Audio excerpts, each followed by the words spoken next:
this was the week where Supreme Court Justice nominee Ketanji Brown Jackson sat for a 4-day confirmation hearing and didn't cry or mention what kind of liquor she liked once.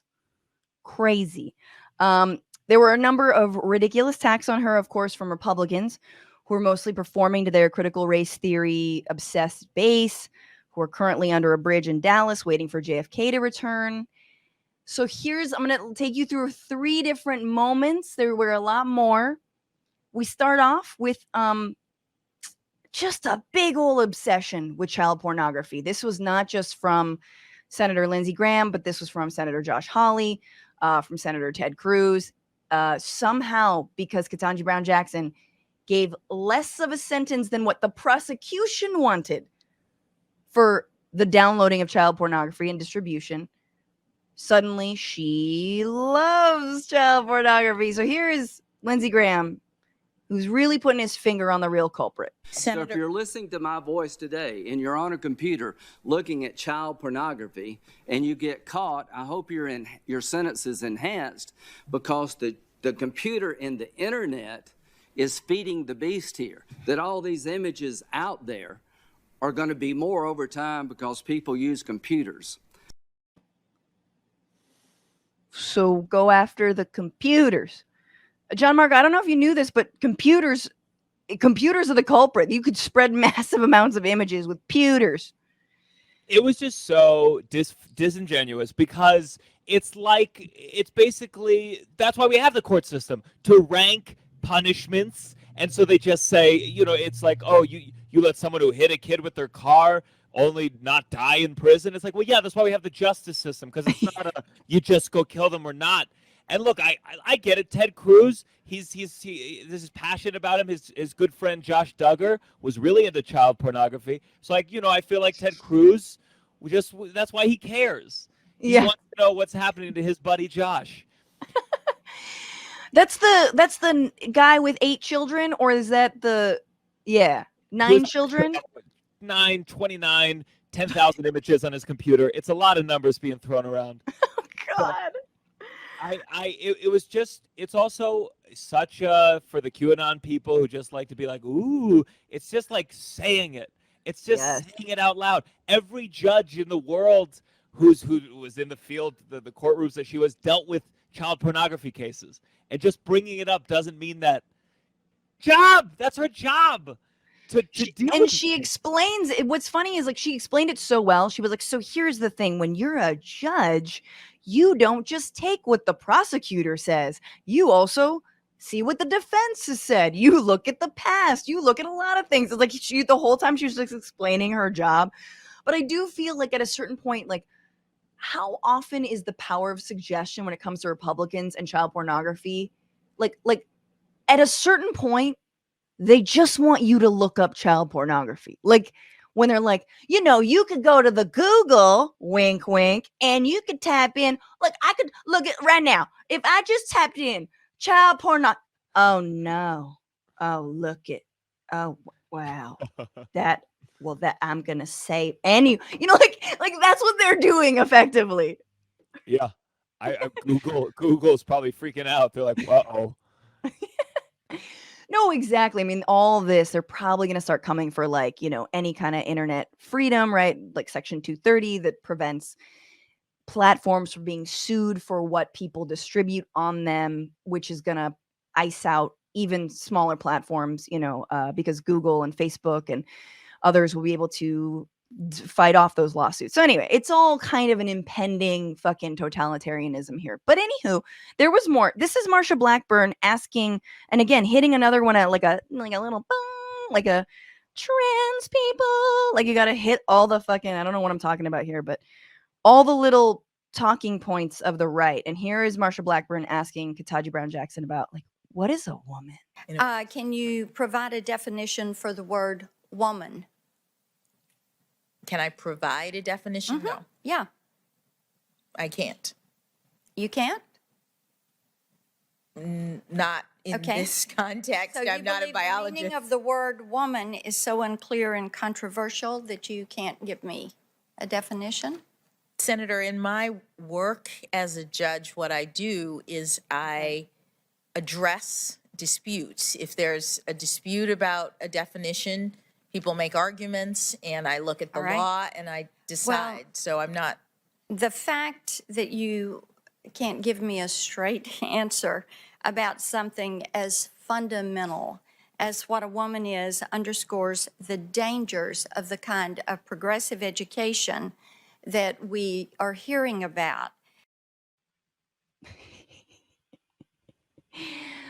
Because a woman is someone who loves to shop, loves her children and God, the one true God, Jesus Christ Almighty. Praise Now, him. if Ketanji had said that, if Ketanji had said, well, they'd be shopping. That I mean, what do you want me to say? They be shopping. I they'd be do. shopping. I do like that Ketanji Brown Jackson. Like, she knows exactly the trap that Marsha Blackburn's trying to set for her, and is like, "See, I'm not going to take the bait. Like, I'm not going to address that because it's not my role." And she then explains, "So, I am not Webster's. You know, I don't make definitions. That's not my job. If someone wants to bring a dispute about the definition of a woman, then we can talk about that." I mean, look, I don't know if these hearings were ever more ethical, but they're just so much. They're just so much has nothing to do with. Everyone's going to vote along party lines, and they just use this now to come up with talking points. So they're going to hit trans people, they're going to hit child pornography, they're going to hit a critical race theory, just so they can use it in their ads and when they freak out for the next Supreme Court judge. So it all just seems like there's a part of like, well, why even do this anymore? It's so Totally. inauthentic. That question has nothing to do with her being on the court, and it just gives them free airtime to get a free commercial and get that hook in. Republicans Yes. are good at making that hook. They really are. They'll say the same thing 1,000 times until people who don't really know anything go like critical race theory. Yep. No, it's kind of the way I felt about all the impeachment hearings and the ways and just everything where you're like, okay, grandstanding. Oh, a substantive question. Grandstanding. And like the more you watch these things, the more a part of you or a lot of you dies, which is like not a good selling point to tune in. Yeah. Because to your point, we know exactly what this is going to be, to the point where, I mean, who among us couldn't have seen Ted Cruz bringing in props, specifically books and specifically children's books, which once again, Mr.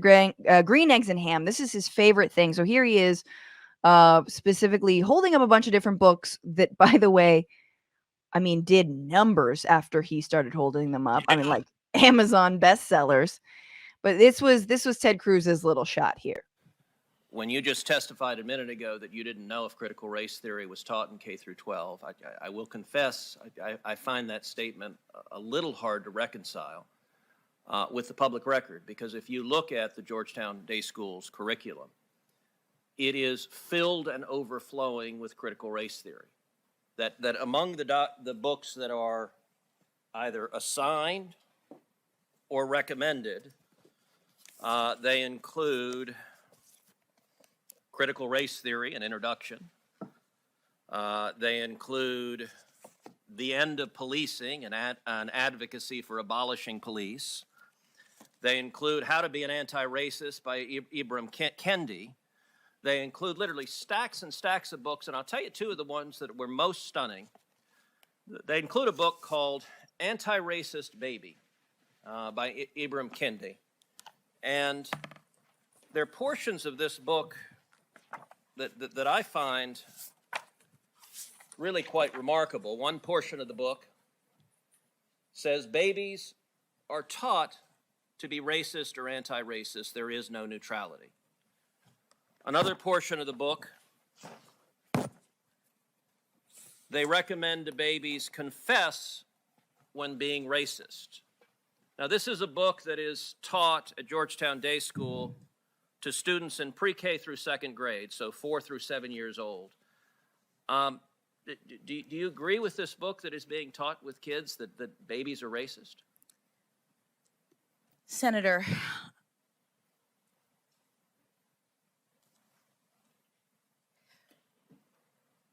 I do not believe that any child should be made to feel as though they are racist or though they are not valued or though they are less than, that they are victims, that they are oppressors. I don't believe in any of that.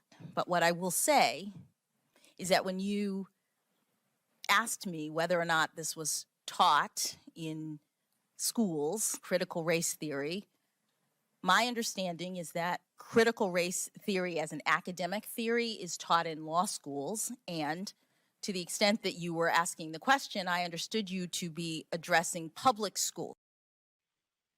Can I say really quick? I went to Georgetown Day School, so I feel very close to this one. Really? Oh my God. So are you just riddled with white guilt, Gianmarco? Well, look, I just read the Cliff Notes to Anti-Racist Baby, so I don't really know what it was about.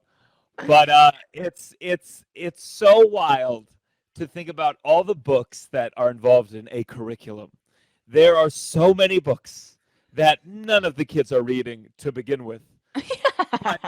But to pick them one by one and say, because you're on the board of this school, you endorse every single thing that's said on the school. Number one is ridiculous. And then number two, it's like, teach it to the kids. Most of these kids, they're gonna leave high school and hate high school so much, they're probably gonna become a Republican. Honestly, Ted Cruz should be loving this stuff. It's, again, just insane. I love the idea of Ted Cruz in bed at night reading through Anti-Racist Baby, just as he goes to sleep. Seeing himself in the little images. First of all, I do kind of like that book, Anti-Racist Baby. I'm like, hell yeah, dude. Especially in private school. Like, no offense, but I'm like, yeah, half those kids are racist as shit. Like, half them are like calling. They're like trying to fire their like, their domestic workers. So they're like, servant. Okay. Well, I got to defend my people here for a second. Georgetown Day School was, I believe it was the first integrated high school in America, I believe, and it's got a rich Black and Jewish student base. So you're right about public schools in general. And when George Kavanaugh went to Georgetown Prep, and there was a lot of time we had to spend saying we're GDS, Georgetown Day School, not Georgetown Prep. Wait. Oh, Brett, there's so many. Oh God, so many Georgetowns. Well, I did want to pick up on that actually, because it turns out that Ted Cruz sends his kids to a similar school that actually has like an explicit anti-racist portion of their charter, effectively. So wait, no, that's the wrong one. Ted Cruz's daughters attend a private school that's anti-racist, quote unquote. This is the St. John's School, where Mr. Cruz's daughters are students, is an elite institution. Annual tuition, $32,000. And the leaders have a similar anti-racist stance. Mr. Cruz said during the hearing, obviously, that Georgetown Day is an expensive private school in Northwest Washington, blah, blah, blah, blah, blah. But in June 2020, after George Floyd was killed by a white officer, St. John's, where he sends his kids, wrote, St. John's is an institution that must be anti-racist and eliminate racism of any type, including institutional racism within our school and community and beyond. That the school's headmaster wrote that. So funny. Ted, you gonna pull your girls from St. John's? I'm just thinking about what it's got to be like to be Ted Cruz's daughter. That's a tough lot to be given in this life. It truly is. There's one video of he tries to kiss them and she's like, she like recoils physically. What's going on, Frantifa? If you haven't already, subscribe to this channel right now. Hit that button. And also, you can become a patron and support the show every single week. Get access to bonus episodes and exclusive merchandise. Patreon.com/Bitchuation Room. Do it.